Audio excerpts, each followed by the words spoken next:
Hello again everyone, welcome to our first video proper where we talk about heat networks. We have made the introduction video, which if you haven't already seen, click it in the link below. That describes basically what we're aiming to do, and that is to discuss all aspects of heat networks in a simple, jargon busting and not over technical way. Behind the scenes of the industry, as it were, there is a wealth of experience and expertise. A lot of very, very clever people are doing a hell of a lot of clever things to make heat networks better every day.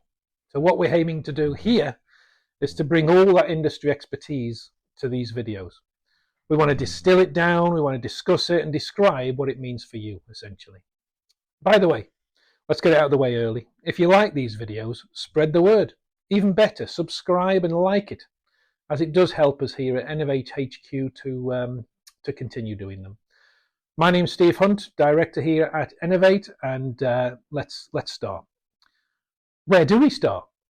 This is the first one. What is it that we want to talk about? Where do we start? Well, as Julie Andrews tells me every Christmas, let's start at the very beginning.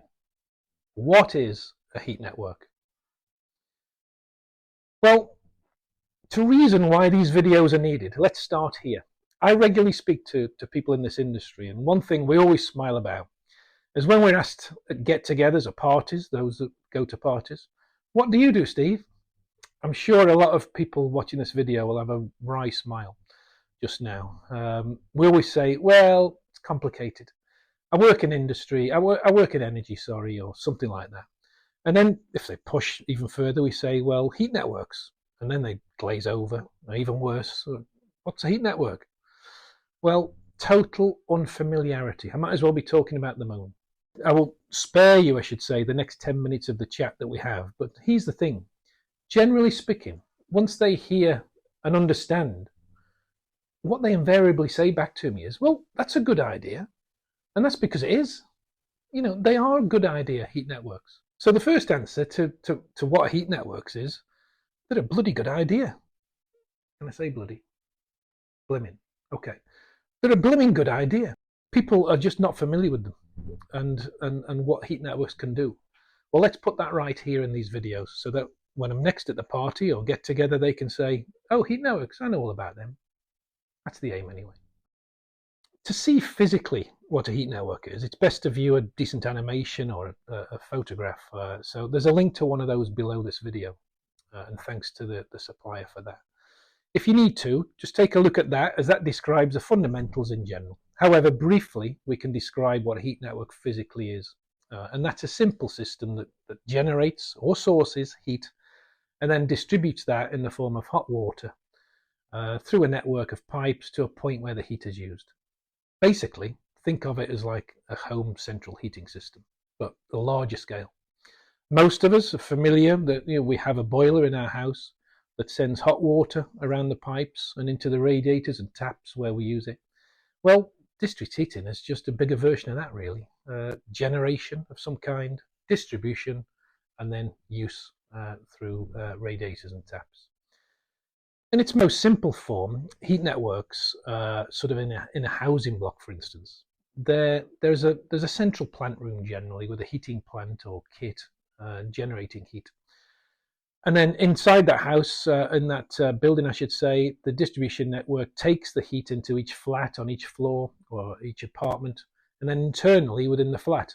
On older systems, it goes either directly to the taps and radiators, but more commonly nowadays, I must say, it's transferred to the house via what is known as the heat interface unit, or HIU. By the way, there's going to be a serious lack of acronyms in these videos, so if they do creep in, comments underneath. I hate acronyms, so let's keep them out. And we will cover off what the heat interface unit is in a separate video very soon. It's a really important part of the jigsaw and an essential piece of equipment. On a larger scale, though, heat networks covering a wider district, for instance, there will be an energy centre, a building, located somewhere close to the network itself, and that can either be as part of the building itself, such as a basement of the housing block, or in a separate building. And that building houses the plant and the heat generation kit. or it utilises the source of heat, which we'll come on to on another video. And then from that energy centre, the energy is distributed through pipework underground in the streets, and it delivers heat to the heat users, again via a heat interface unit.